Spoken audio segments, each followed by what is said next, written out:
સુરત પાટિયા વિસ્તારમાં તસ્કરો બેફામ બન્યા છે। ભાવના જ્વેલર્સમાં ચોરીને અંજામ આપ્યો। દુકાનમાં બાકોર ઉપાડીને તસ્કરોએ ચોરી કરી હતી। પોલીસ અધિકારીઓએ ઘટના સ્થળની મુલાકાત લીધી છે, ત્યારે ચોરી અંગે પોલીસે હાથ ધરી છે આગળની તપાસ। અને જે રીતે સુરતમાં આ ચોરી કરવામાં આવી, બાકોર ઉપાડીને અને ચોર અંદર ઘૂસ્યા હતા અને ચોરી કરીને ફરાર થઈ ગયા। દુકાનમાં બાકોર ઉપાડીને તસ્કરોએ ચોરી કરી હતી। હાલમાં પોલીસ તપાસ કરી રહી છે।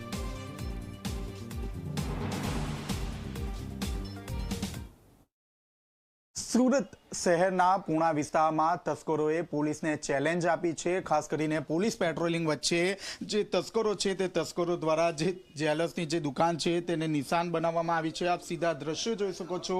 જે જ્વેલર્સની દુકાનનું જે વોશરૂમ છે તે વોશરૂમમાં આ રીતે જે બાકોરું છે તે બાકોરું પાડ્યું હતું અને ત્યાંથી જે તસ્કરો છે તે તસ્કરો પ્રવેશ્યા હતા। અને ત્યારબાદ આપ જોઈ શકો છો જે જ્વેલર્સની જે તિજોરી છે તે તિજોરીને અહીં તોડી નાખવામાં આવી હતી અને ત્યારબાદ सोना અને ચાંદીના જે ઘરેણા છે તે ઘરેણાની ચોરી કરવામાં આવી છે। આપની સાથે ज्वेलर्स मालिक जोड़ाया છે।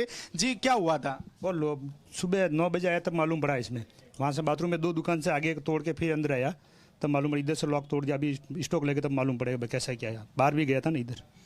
2 दुकान कौन सी है बगल में? ये बाजू में है। कौन सी है? वो एक चप्पल की है और एक कपड़े की दुकान। कपड़े वाला वो बाहर से ताला लगा के भाग गया। यानी कपड़े वाला दुकान हो सकता है। कितने दिन से वो कपड़े की दुकान चल? बाजू का चप्पल की दुकान तो बंद था। हाँ, और कपड़े की दुकान? कपड़े की दुकान चालू था वो उसका। कितने समय से चालू था? वो तो अभी 2 महीने हुआ शायद ना, महीना 2-3 महीना हो गया अभी। वो भाई को थोड़ा जी, आप જોઈ શકો છો અહીં આપની સાથે જ્વેલર્સના માલિક જોડાયા છે। जी, क्या घटना बनी थी?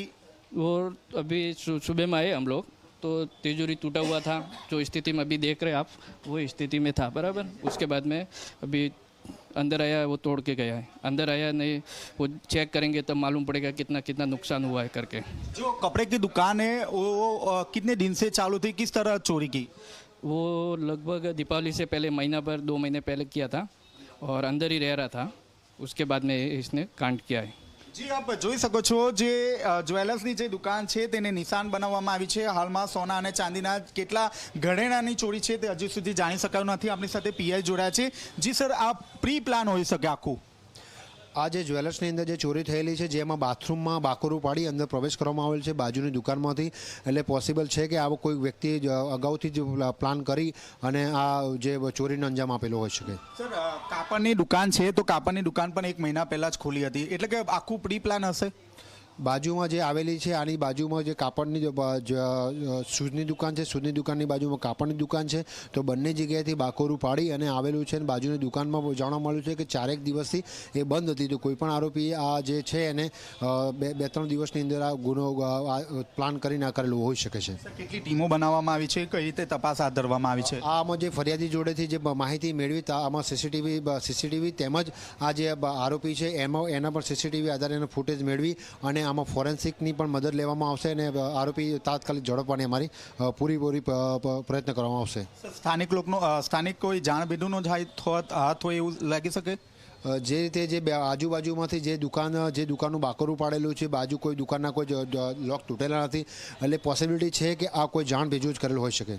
તો આ જાણ બીડુનો જ હાથ હોઈ શકે। સીસીટીવી ફૂટેજ જોઈ રહ્યા છે। અહીં જે અજાણ્યા છે તે અજાણ્યા દ્વારા જે દુકાન છે તે દુકાનની અંદર પ્રવેશવામાં આવે છે અને ત્યારબાદ જે ચોરી છે તે ચોરીને અંજામ આપવામાં આવી રહ્યો છે। હું ફરીથી કેમેરામેનને કહીશ કે જે દ્રશ્યો છે તે બતાવવાનો પ્રયાસ કરે।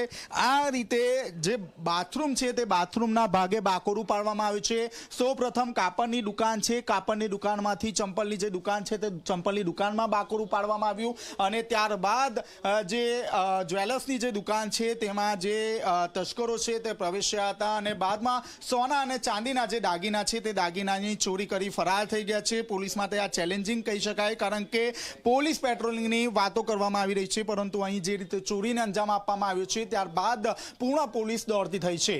કેમેરામેન વિજય બેસાણી સાથે ચેતન પટેલ, ઝી મીડિયા, સુરત।